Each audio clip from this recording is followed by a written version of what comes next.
You ever have one of those Saturdays where you figure you're just going to tackle a chore, get a little sweaty, then spend the rest of the afternoon with your feet up, maybe cold, drink in hand, no drama, no audience, just a regular day in your own backyard? Yeah, well, that's what I thought I was in for. Right up until I found myself standing between two squad cars, an angry HOA board member waving a clipboard, and half my neighbors treating my house like the front row at a circus. Let me tell you, I never planned on turning my backyard into the hottest ticket in Round Rock, Texas. But life's got a way of going sideways when you least expect it. See, it started pretty simple, me. My teenage son, MJ, and a half-rusted above-ground pool that had been the bane of my existence for longer than I care to admit. That pool used to be fun. You know, my kids splashing every summer, neighborhood dogs circling it like it was the fountain of youth, friends grilling out while the sun dropped behind the fence. But over the years, the liner kept tearing the pump quit. And each spring, it felt more like a burden than a blessing, sitting out there collecting mosquitoes and regrets. So this Saturday, I'd had enough. Rolled up my sleeves, grabbed my old wrench, and told MJ we were taking our yard back, sweat and all. It was barely 10 a.m. Heat already climbing Texas sun, doing what it does best. And honestly, I didn't mind. It felt good, productive, the kind of honest work that leaves your back sore but your mind at ease. My wife Sharon popped out with lemonade, warning us not to overdo it, but truth is, I was proud. Proud to have my boy by my side, proud to make something better with my own hands. But pride, turns out, doesn't mix well with HOAs, especially when you live 2 houses down from Patricia Norwood. Now, if you've ever dealt with a by-the-book neighbor, you know the type, pressed khakis, clipboard eyes, sharp enough to spot a dandelion from across the street. Patricia was famous in our subdivision. The sort of person who writes down license plates and leaves notes if your trash bin's out 10 minutes past collection. She didn't miss a trick. While MJ and I sweated and swapped stories, Patricia was lurking, watching through her blinds like some sentry on the wall. Before I knew it, she was striding across her lawn shoes, crunching gravel clipboard already loaded. Mr. Brewster, you do realize you're in violation of HOA rules, don't you? She announced it like she was the sheriff, and I was the outlaw wrench still in my hand. MJ tensed up. Sharon stepped outside, drying her hands on a dish towel, and I could feel the air get heavy. I asked what the violation was, trying to keep my voice steady. She started quoting bylaws about structural modifications and approval for removal of recreational installations like I'd just tried to bulldoze City Hall. I let out a laugh, couldn't help it. You're telling me I need permission to tear down something I bought and put up in my own backyard? But she wasn't joking. For Patricia, rules weren't guidelines, they were weapons, and I was her favorite new target. Sharon tried to reason with her, but Patricia wasn't budging. Her eyes narrowed, her pen tapping that clipboard like a judge's gavel. And that's when I realized this wasn't going to be over quick. She threatened to escalate, and I said, good luck calling the HOA president on a Saturday. Her lips curled. No, Mr. Brewster, I'll call the police. And yeah, that landed about as well as you'd expect. Sharon's jaw dropped. The police. For what? He's just cleaning up. But Patricia had her moment thumb poised on her phone, ready to dial, disturbing the peace. Unauthorized construction, both legitimate concerns.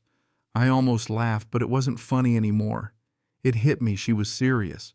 She was willing to drag the cops into this just to prove she was in charge. She made the call right there in front of everyone. MJ's hand started shaking. Sharon looked ready to cry, and I'll admit my own nerves flared up. The yard felt different, all the joy gone, every sound suddenly loud enough to wake the dead. Patricia was energized, scribbling on her clipboard like she was writing my rap sheet. 10 minutes later, here come the cruisers, 2 squad cars, lights spinning but no sirens, crawling down the street like they were stalking a bank robber. The neighbors took notice, curtains twitching, doors cracking open, folks gathering to see what kind of crime was unfolding. The officers, Landry and Ramirez, didn't seem all that interested at first, but Patricia pounced, waving her clipboard. Unauthorized construction, confrontational behavior, HOA violation. You'd think I was running a chop shop out there. I told them plain and simple, pool's rusted, falling apart. I'm just taking it down with my son, nothing more. Officer Landry asked me what was happening. Ramirez wanted to know what law I'd broken. Patricia tried to explain HOA rules as if they were state law, and Landry just nodded, letting her dig her own grave. Then came the twist. Neighbors started chiming in. Arthur Gleason, old-timer across the street, hollered, "Pool's been falling apart for years. Looks better coming down." Patricia glared, tried to shut him down, but Arthur wasn't having it. Maya Lynn Ortiz, young mom with a toddler on her hip, called out, "Honestly, Patricia, you're making this worse. If the board has a problem, send a letter. Don't drag the police out here for nothing." A few heads nodded. The tide was shifting, and Patricia knew it.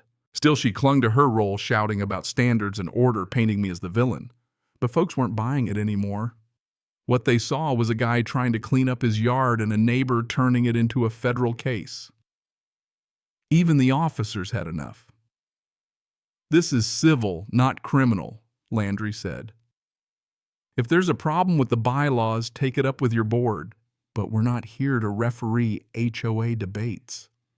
You could feel the power start to slip from Patricia's hands. She doubled down, tried to turn the crowd, but Arthur shot back. Better a neighborhood with a little freedom than one run like a dictatorship.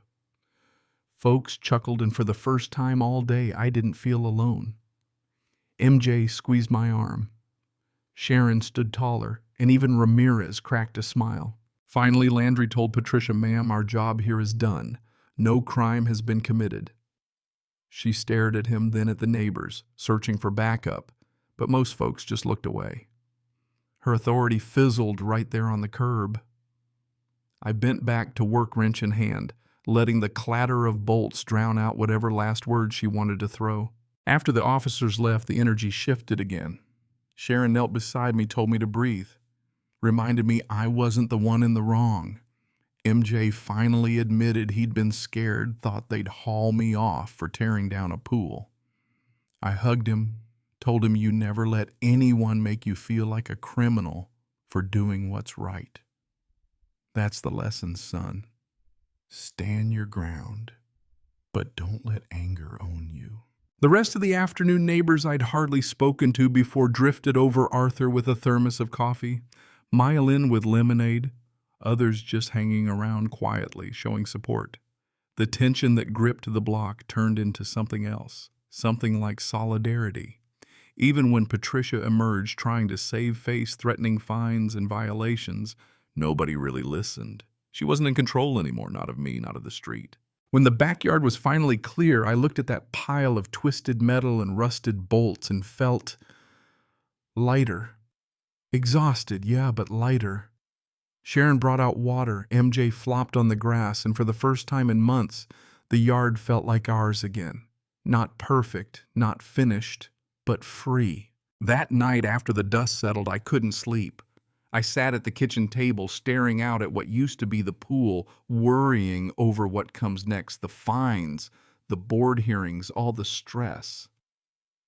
Sharon sat with me, said what mattered wasn't the pool, but the respect we earned, the way we stood our ground, didn't let fear dictate how we lived. And you know what? She's right. A neighborhood isn't just bylaws and property values. It's people standing up for what makes sense, supporting each other even when things get messy. Real authority isn't fear, it's respect. That's the kind of place I want my kids to remember. Next morning, Arthur leaned on the fence, said Patricia fired off a dozen emails overnight, but he smiled and said, "You've got more friends than you think." He was right. Folks saw her for what she was, saw us for who we were. So let me ask you, have you ever stood your ground and had the whole street watching?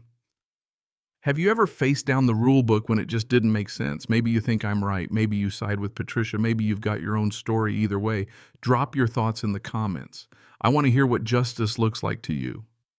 Where's the line between order and freedom, between rules and respect? Because in the end, that's what community is all about. Not who shouts the loudest, but who stands together when it matters most.